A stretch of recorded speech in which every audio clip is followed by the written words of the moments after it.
so long crawling out of the ocean. We spent most of our lives just heading for the shore, but when,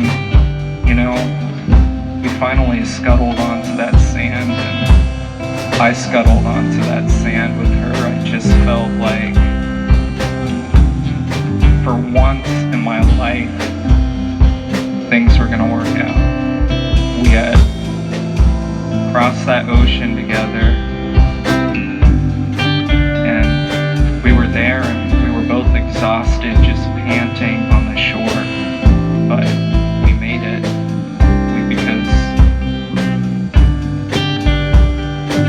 we were really the first to say, we did it.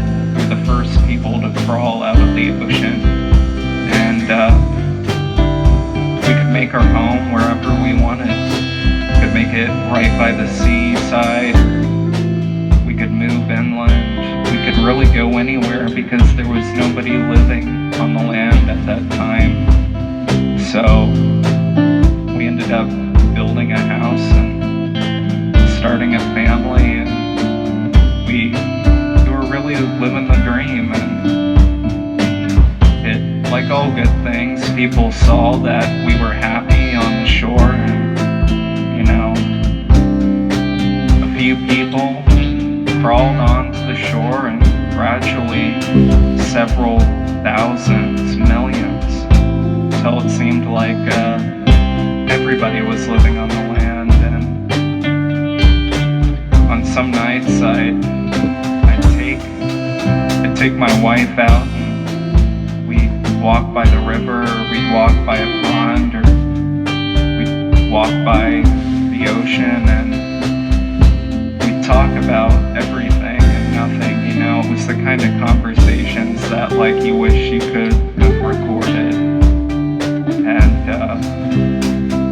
And we did that, and we'd go back home, and we'd go to bed, go through the cycles and the motions of life. But there was one day where we were walking by the seaside, and she saw this guy who had never left the fucking ocean, and she was just enamored with him. I'd never seen her look something like that before. She never looked at me that way before,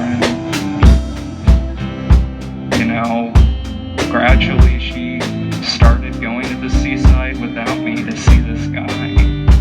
And I knew she was going back into the ocean.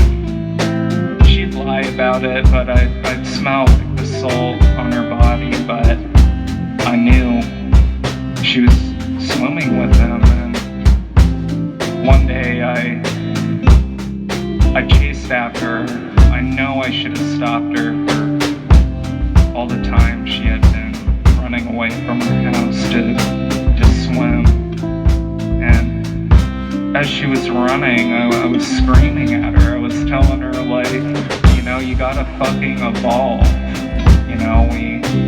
We're on the land now, we live on the land. And she just sprinted into the sea, and she never came back.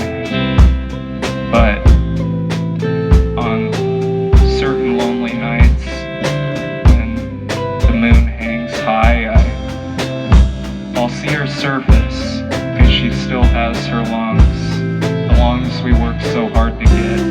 I'll see her breach the water and spew the ocean that she loved so much. And I know what she really